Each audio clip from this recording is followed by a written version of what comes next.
Today, I want to talk to you about setting goals in your business. This is a really interesting area because whenever I get feedback from people about what do you want to hear more about or what do you struggle with in your business, goal setting is frequently one of the topics.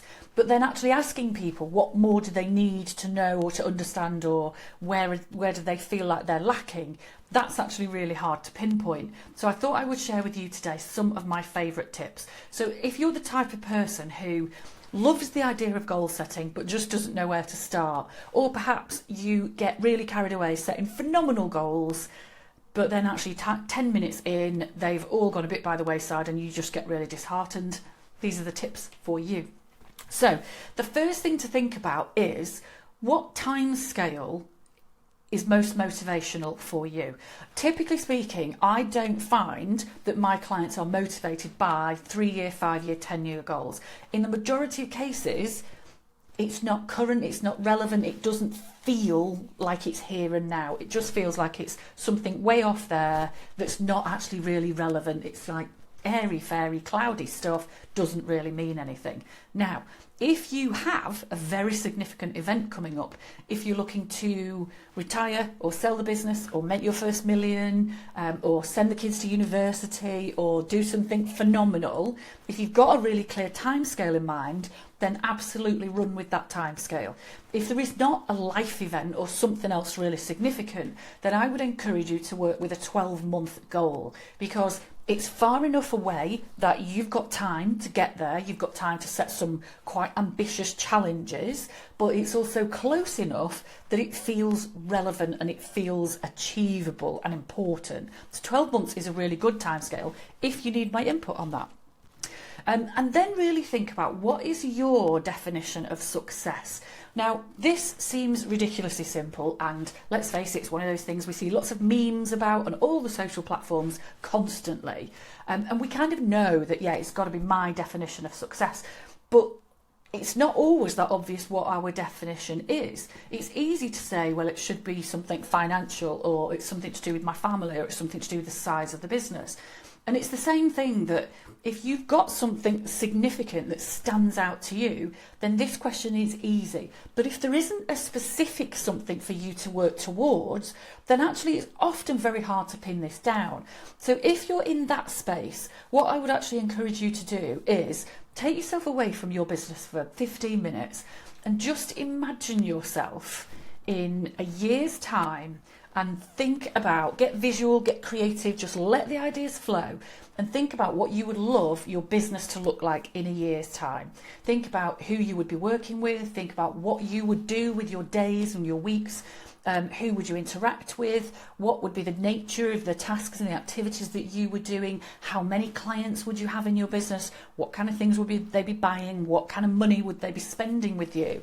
And that element of sort of detaching yourself a little bit from reality and getting creative can often help to spark some really good ideas. And all of a sudden you will actually start to see what your definition of success is if you're not super clear on it right now.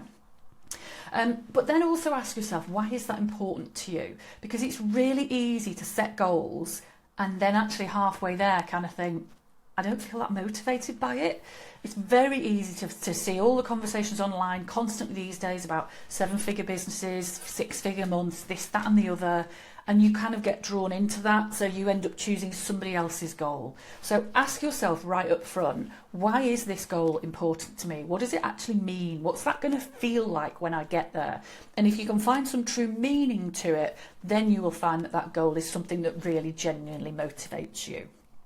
So the next thing to do is start working backwards from there. So think about the key activities that you will need to implement in your business. What is it going to look like in terms of your products, your services, your pricing and all those kind of things, and then start to work backwards. So you're looking to bring that all the way back to what marketing do I need to do right now to bring in those better clients, paying better fees, buying better services, and you can start to build that up between now and 12 months when you're looking to hit that goal.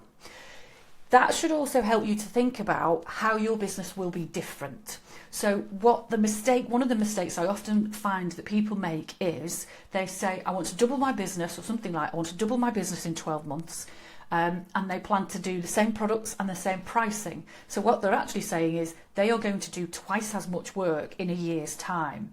And when they look at the physicality of that, it's actually not possible. It's not feasible, or they're going to run themselves totally and utterly ragged. So look at, if you've got a target to double your business, treble your business, 10x your business, that's the one we're all supposed to have.